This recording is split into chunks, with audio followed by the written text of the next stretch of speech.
probably key responsible for an example of breaking records like Corona, This Is the Rhythm of the Night, or these types of records where you're dropping these records, people are on holiday going, love that record, love that record.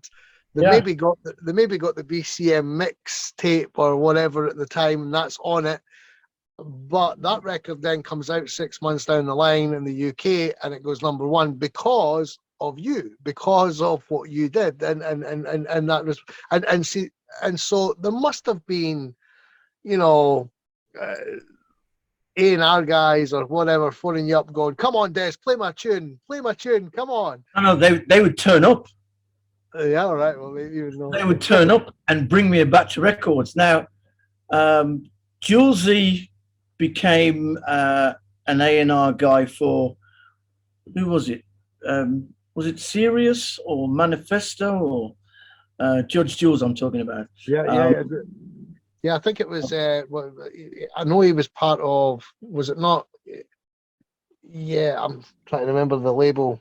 No, I can't. It was a silvery blue label. Anyhow, he became an A&R guy for them. And he was still at KISS. And he used to bring me out a batch of stuff. The guy from Champion Records used to bring me out a batch of stuff. I used to get quite a bit of stuff like that. But I would only play what I thought was good. I would go for everything. And I would go in the afternoon and play through the tracks in the club. And I'd say, yeah. And you knew what would work on the floor. If it had the right groove, the right bounce, the right movement, you'd go, okay, yeah, that'll work. And you'd let them know. You'd fill in your thing and you'd send it back to them and go, listen, I'm playing that. That's really good. But what started to happen for me was when I started doing clubs like Hollywood's in Romford, Charlie Chan's in Walthamstow, all these clubs across Essex, Southend, playing all these big tracks, people would come up and go, where did you get that from? Because I used to buy from a record shop in Palmer called O Music. And he would have all these tracks from across Europe that wasn't released in the UK. So I was ahead of the game, but not realizing I was ahead of the game, if that makes sense. Yeah.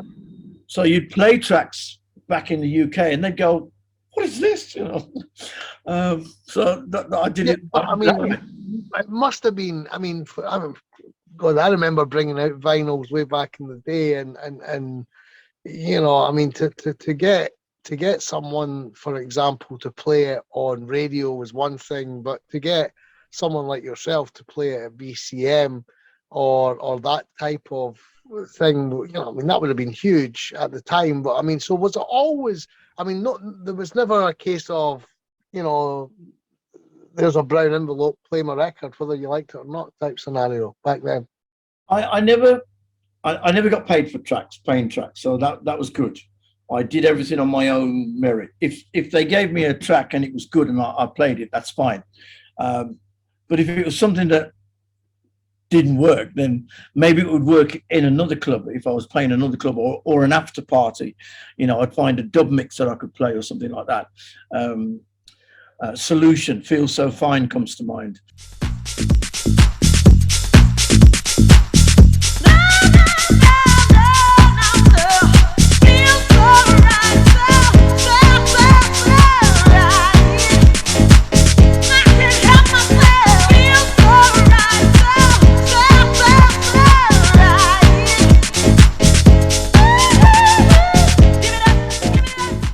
I still play that on vinyl sessions now because it's got such a good American underground feel to it.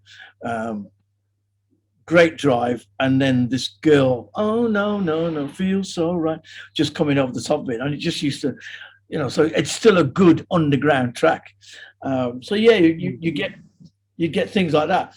Yes, you couldn't play it at 2 o'clock in the morning at BCM, but you could play it 5 o'clock in the morning, doing an after party in Palmer somewhere like, I don't know, La Barraca or something like that. So.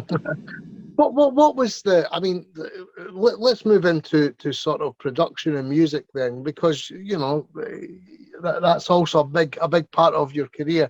What was your first record and how did you get in, tackle that and get involved in all that? Right. Andre Jacobs, D-Zone Records. And before he made D-Zone Records, we went to, this was 1990, I'll never forget it. We went to a studio in Croydon. The studio was called the White House. It was called the White House because the house was painted white. It gets better than that. The two people that were in the White House was Mike Gray and John Pern, Full Intention. So it's 1990. We've made this track. We didn't, with the mistake we made was we didn't put our names on it. We called ourselves FBK, Fat, Black and Kicking. Andre was a big guy. I'm the black guy. And the track was Kicking. We used Tonight it's party time tonight. And we used it over you remember Congress 40 Miles, the drum break on that? Yeah. We did it over a track like that. I've still got the vinyl copy. And when I'm doing vinyl sessions, that's always my first track, actually. And right. Because it still works. So that's how we got into it. But then as things progressed, I started, I helped do an album for Taffy. Oh my God, on the Midnight Radio. Oh my God, the DJ after midnight. I love my radio, my midnight radio. I love my radio, my midnight radio. I love my radio, my midnight radio. And I wrote and produced a couple of tracks for her. That was good fun. I didn't really think that the writing was what I could get into, but eventually I found out, I was like, oh, I'm not too bad at that. So yeah, I did a couple of tracks for her. I've befriended people like Sanny Wigfield, Sybil. We've all become really good friends over the years, meeting in different places in Japan, in Singapore. I did a Ministry of Sound opening in Singapore. I did 7 months in Taiwan. I did 10 months for Avex in Japan. So I got to meet, a whole host of stars, and musical ideas came out with John Robinson in Tokyo. We did a couple of tracks down there. They were signed to Avex, so yeah. Mr. Tom Yoda. Yeah. Yes, Mr. Tom Yoda there. The very man.